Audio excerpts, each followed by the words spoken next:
तुमने संघर्ष किया क्या है? काशीराम ने संघर्ष किया तो उसका परिणाम मिल गया। नारे लगाते हैं कि अगली प्रधानमंत्री बहन जी होगी, बहन जी जाने या वो लोग जाने। मेरी दृष्टि में जब तक ये समाज एकता के मंच में नहीं आएगा तब तक ये ख्वाब देख रहा है शेख चिल्ली की तरह से, ये ख्वाब रह जाए। सारे लोग जानते हैं इस समाज में कोई दम नहीं है, ये केवल गाल बजाता है, भौंकता जाता है, काम कम करता है। तुम केवल डॉक्टर अम्बेडकर के संघर्ष को ही समझ लो।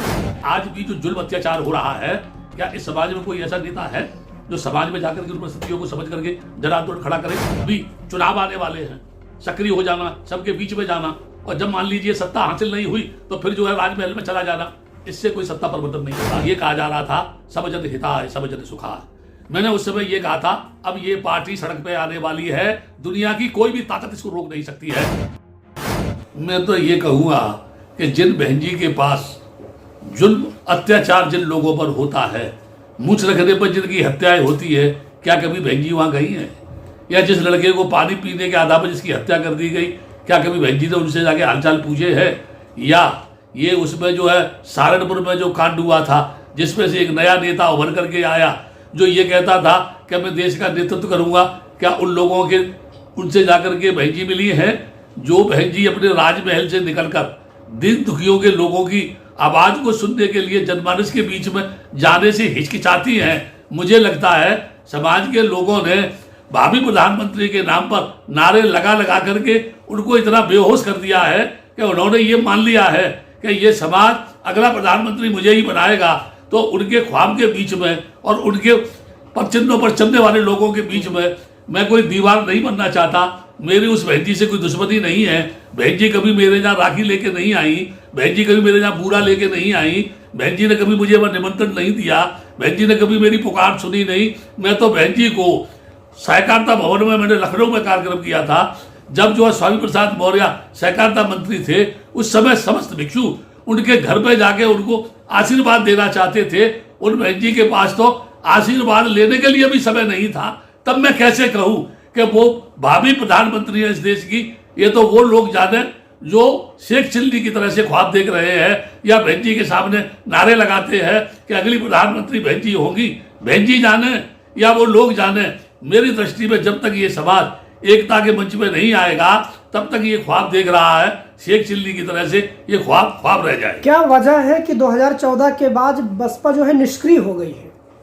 देखो ऐसा है, नशा आ गया था इनको, ऐसा नशा आ गया था कि ये समझने लगे थे कि बस मैं बुद्ध गया आंदोलन चलाता रहा हूं। मैंने जब बुद्ध गया आंदोलन में पहली बार वहाँ उसका चीफ बॉन्क और सुपरिटेंडेंट और 10 भिक्षु वहां रखे, वो इतने पगला गए थे कि उन्होंने ये सोच लिया था अब हमको यहाँ से हटाने वाला कौन है। मैंने उनसे कहा था अगर तुम इस जगह बैठ करके जनमानस को जोड़ो, प्यार से लोगों को जोड़ो, तो तुम ऐसे महाबोधि टेम्पल के इंचार्ज हो कि दुनिया के बौद्ध देश तुम्हारे सामने आगे झुकेंगे। वो 3 साल 6 साल के बाद ही सड़क पर आ गए। ऐसा ही नशा इनको भी आ गया था, है ना। मैंने इस पार्टी के इंजीनियरों को और बोर्ड डॉक्टर्स को देखा है। एक इंजीनियर आगरा में था PWD में, उसका कुत्ता जो है दूध में रबड़ी पीता था, है ना, और वो कहता था मैं शासन में बहुत सुखी हूं। और एक स्थिति ऐसी आई जब सत्ता परिवर्तन हुआ तो उसके कुत्ते की शरीर की हड्डियां तक बाहर निकल आई थी और वो मेरे सामने रो रहा था। ये कह रहा था मेरी कोई फरियाद सुनने वाला नहीं है। आज भी जो इस समाज का भय था लोगों को, जो इस समाज के नेतृत्वकर्ता का लोगों को भय था, वो धीरे धीरे खत्म हो गया है। और मैं तो ये कहूँगा कि आज भी जो जुल्म अत्याचार हो रहा है, क्या इस समाज में कोई ऐसा नेता है जो समाज में जाकर के उन परिस्थितियों को समझ करके जन आंदोलन खड़ा करे? थोड़ी देर के लिए खड़ा होता है और ऐसे धारता है जैसे कि बस यही नेतृत्व करता है और चंद दिन के बाद बिक जाता है या सड़क पर खड़ा हो जाता है, उसका नामो निशा तक दिखाई नहीं देता। मैं 50 साल से यही देखता आ रहा हूं। मैंने चीखते चिल्लाते हुए लोगों को देखा है, बाद में उनकी शकल तक सड़क पर नजर नहीं आती है। तो मैं दावे के साथ यही कहूंगा, चाहे बहन जी की पार्टी हो, चाहे उनके अनुयायी हो, चाहे अन्य पार्टी हो इस समाज की, जब तक सब एकता के मंच पर एक नहीं होती है तब तक इनका ख्वाब पूरा नहीं होगा। ये मेरा समाज का दावा है। अच्छा, बहुजन समाज जो है इस समय भ्रमित है, कंफ्यूजन में है कि वो जाए कहाँ? मैं आपसे एक बात ये कह रहा हूँ, मैंने थोड़ी देर पहले ये कहा है, जब इसी समाज का नेता दूसरे समाज की टांग पकड़ के नीचे खींच रहा है तो ये समाज देख रहा है। ये कहता है तू नंगा है, वो कहता है कि तू नंगा है, वो कहता है तू बिका हुआ है, वो कहता है कि तू बिका हुआ है।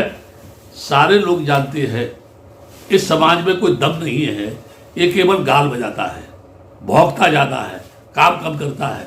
मैं ये कहता हूँ जब मान लीजिए तुम्हें सत्ता परिवर्तन करना है तो पहले अपने मन में तो परिवर्तन कर लो। तुम केवल डॉक्टर अम्बेडकर के संघर्ष को ही समझ लो। तुमने संघर्ष किया क्या है? काशीराम ने संघर्ष किया तो उसका परिणाम मिल गया, तुमने उसको समझा नहीं, तुम सड़क पे आ गए। अब कौन ऐसा काशीराम है जो तुमको आकर प्लेटफॉर्म बना करके देगा, या कौन सा ऐसा बुद्ध है जो भिक्षुओं को आकर के समता का पाठ पढ़ाएगा, या कौन डॉक्टर अम्बेडकर है जो आकर तुम्हें फंडामेंटल राइट की बात बताएगा? मेरी समझ में तो अपने आप को समझने की जरूरत है, अपने आप को आईने में देखने की जरूरत है, अपने आप को एक दूसरे के यानी सहयोग करने के लिए या एक दूसरे को कोऑपरेट करने के लिए या एक दूसरे के दर्द को समझने के लिए आवश्यकता है। तभी ये बहुजन समाज बनकर के एक ऐसी शक्तिशाली समाज बनेगा कि जब चाहेगा जो चाहेगा ये समाज को मोड़ दे सकता है।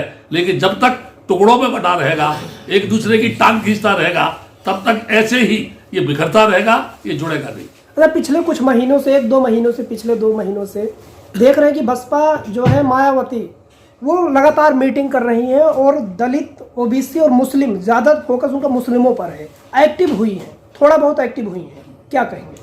मैं तो ये कहूँगा कि वो एक्टिव हुई है, कितने लोग उनके साथ जुड़ रहे हैं या कितने लोग जुड़ेंगे मैं कैसे कह सकता हूँ।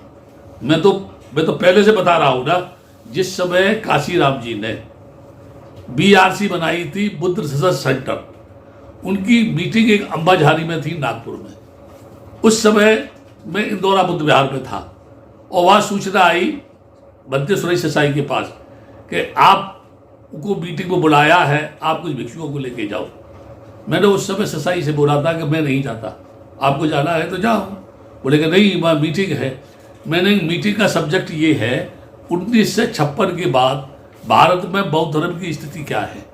तो मैंने कहा हम बोलेंगे, वो रणनीति बनाएंगे। ये चीज तो भारत के भिक्षुओं को चिंतन करना चाहिए। इस बात के लिए तो भारत के भिक्षुओं को एक अधिवेशन बुलाना चाहिए, संज्ञान करना चाहिए, है ना। और वो संज्ञान करने का प्रयास मेरा जारी है।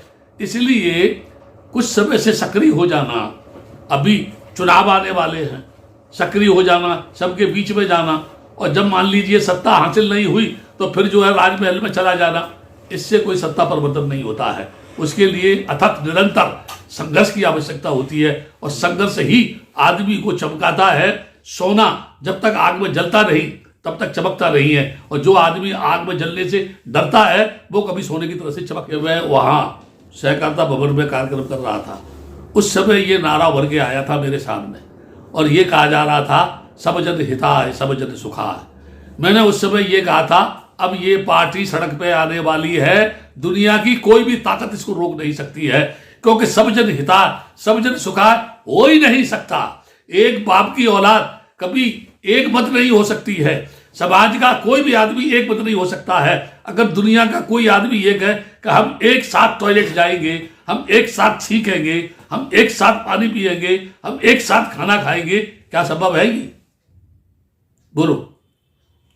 जब ये संभव नहीं है तो फिर ये भी संभव नहीं है जो लोग सोच रहे हैं।